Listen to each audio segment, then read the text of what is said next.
जय हिंद दोस्तों, Bharat sir coaching centre में आपका स्वागत है। 14 फरवरी को एग्जाम होने जा रहा है 10th विद्यार्थियों का, और मैं चाह रहा हूं कि एसएसटी में 5 क्वेश्चन ऐसे दूं जिसमें कि कुछ ना कुछ क्वेश्चन आना तय है। अगर आप वीडियो में बने रहते तो एसएसटी में अच्छा खासा स्कोर बना सकते हैं। तो हम पहले क्वेश्चन पे बात करते हैं। 1848 की फ्रांसीसी क्रांति का क्या कारण थे? तो इसको लिखना होगा आपको आंसर में। 1848 की फ्रांसीसी क्रांति का प्रमुख कारण थे। नंबर 1 में आपको नोट करना होगा कि लुई फिलिप की नीति की असफलता, दूसरी मध्यम वर्ग का शासन पर प्रभाव, और तीसरा में करना होगा राजनीतिक दंगों में संगठन का अभाव, और चौथा में समाजवाद का प्रसार। इसके बारे में थोड़ा लाइन में लिखिएगा कि इस क्रांति का सबसे महत्वपूर्ण कारण था लुई फिलिप की नीति और जनता में उसके प्रति असंतोष। वह जनता की तत्कालीन समस्या को सुलझाने में असमर्थ रहा, जिसके कारण 1848 की फ्रांसीसी क्रांति हुई। तो ये क्वेश्चन का आंसर में आपको जवाब देना है।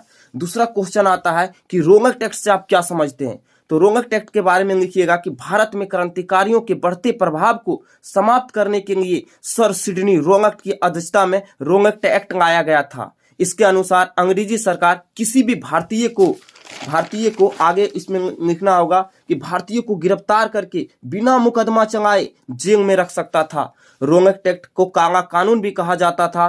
भारतीयों ने इस कानून को तीव्र विरोध किया। यह कानून 25 मार्च 1919 को पारित हुआ। तो ये लिख दीजिएगा 2 कॉपी। और तीसरा क्वेश्चन का जो उम्मीद है आने का, वो दांडी यात्रा का उद्देश्य क्या था? तो आपको इसके आंसर में जवाब देना है कि दांडी यात्रा का मुख्य उद्देश्य था कि समुद्र के जंग से नमक बनाकर नमक कानून को भंग करना, क्योंकि तत्कालीन समय में आम व्यक्तियों के द्वारा नमक बनाना एक अपराधीय था। पूरे देश ने मिलकर इस कानून का उल्लंघन किया, और गांधी जी ने भी सवर्ण आज्ञा आंदोलन की शुरुआत दांडी यात्रा से किया था। ये आपको नोट करना है। तीसरा जो चौथा 100% आने का उम्मीद है कि रूसी क्रांति के किन्हीं 2 कारणों का वर्णन करें। तो आपको सबसे पहला पॉइंट लिखना होगा कि रूसी क्रांति के 2 कारण निम्नलिखित है। पहला में देना होगा आपको जार का निरंकुश एवं अयोग्य शासन, और उसमें नोट करके जवाब देना है कि जार का शासन अफसरशाही था, जो कि जनता की समस्याओं को समाधान नहीं कर पा रहा था। उसे आम लोगों के सुख दुख का कोई चिंता नहीं था।